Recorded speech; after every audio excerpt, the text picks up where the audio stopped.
মানে আমার আত্মীয় স্বজনের মধ্যে টেলিভিশনের প্রোডাকশন, এই ফিল্মের প্রোডাকশনের জন্য যেমন সরীসৃপ, তারপরে সব যে ছবিগুলো ছিল এগুলোতে কিছু মানুষ জড়িত ছিলেন আমার আত্মীয় স্বজনের মধ্যে।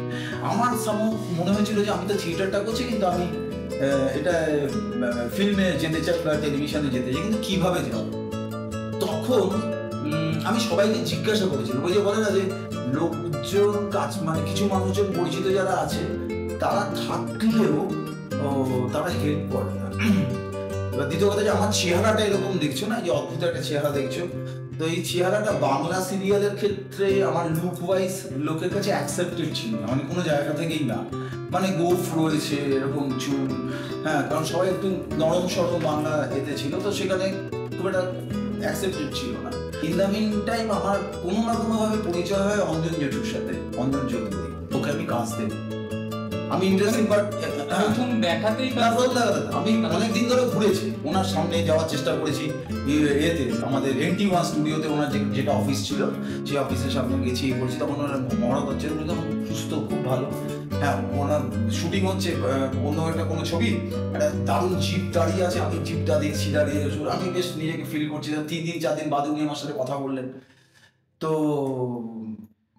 এরকম তোকে আমি কাজ দেবো। এর করতে করতে হঠাৎ করে ওর এক অ্যাসিস্ট্যান্টের আমার কাছে ফোন, তার নাম হচ্ছে বাবুরায়। ফোন করে বলছে যে তোকে স্যার একটা কথা বলবে। আমি বললাম যে ঠিক আছে, তুই এতে চলে স্কোরিং। এখন তো আমি তো বুঝিনি যে স্কোরিং কি, তো আমার গলা এসব, আমি কবিতা বলেছিলাম একবার, 3-4বার কবিতা বলেছিলাম। তখন মিঠুন চক্রবর্তী কে লঞ্চ করাচ্ছে নতুন করে অঞ্জন জেঠু, এবং ছবিটার নাম হচ্ছে বাঙালি বাবু। এই ছবিটাতে আমাকে দেখেছি NFDC-তে, বেহালাতে। আমি গেছি, আমি বলছি আসিস, খাওয়া দাওয়া, এখানে খুব খাওয়া দাওয়া হবে, এ হবে, আসিস, নতুন অভিজ্ঞতা হবে। তো জেঠু তখন জিজ্ঞেস করলে, তোর তো গলা ভালো, তুই তো কবিতা বলে যাবেন, যে হ্যাঁ ঠিক, আমার ভালো। এবার এটা আমি আমার দর্শক বন্ধুদেরও বলছি, সবার জানা উচিত যে জার্নি কোথাও কখনো শেষ হয় না, এক্সিস্ট করে, বিভিন্ন রূপে এক্সিস্ট করে। এই জায়গাটা আমি বলার চেষ্টা করছি, সেটাই। তো আমি নানা রকম অটো পাল্টে NFDC-তে পৌঁছেছি। NFDC বেহালাতে এখনো আছে, বর্ণশ্রী ওখানে এখনো আছে। ওখানে স্কোরিংয়ে ও ডাবিং হতো, অমিয়দা ডাবিং করছে।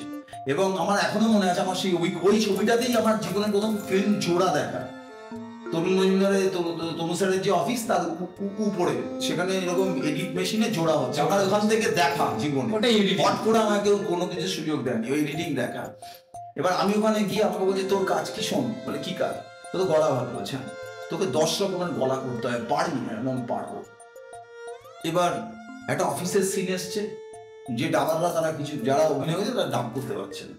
আমায় বলছে, আমি কানে হেডফোন লাগিয়ে বলছে যে 1 2 3 4 5 6 যেই আসবে সাথে সাথে বলে দিবি।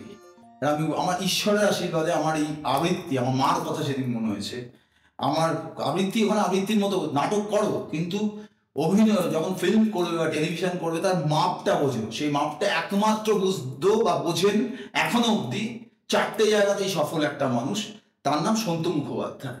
যিনি যাত্রা বোঝেন, যিনি থিয়েটার বোঝেন, যিনি ফিল্মে অভিনয় বোঝেন, যিনি টেলিভিশনে অভিনয় বোঝেন, আর একজন মানুষ বোঝেন, তার নাম বিপ্লব চট্টোপাধ্যায়।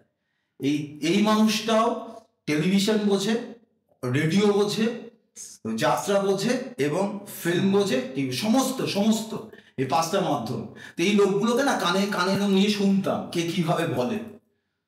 তো আমি আমার জীবনের প্রথম ফিল্মে কাজ, ডাবিং, এবং লাইনটা হচ্ছে, হ্যাঁ স্যার সব ঠিক হয়ে গেছে, বাঙালি বলতে ফার্স্ট লাইন, ওকে, পেছন থেকে আমার দতরে ঘামছে, আমি কেঁদে ফেলেছি যে আমি অত বড় একটা জায়গা, আমাকে হয়তো স্ক্রিনে দেখা যাচ্ছে না, আমি অন্যের গলা বলছি, সেটা আমার কাছে অনেক বড় প্রাপ্তি। এবং তার থেকেও বড় প্রাপ্তি এই জায়গাটায় আমি অঞ্জন চৌধুরীর নাম এ কারণেই নেবো, কেউ পাত্তা দেয়নি। এরকম একটা ছেলে মোটা কেউ পাত্তা দেয়।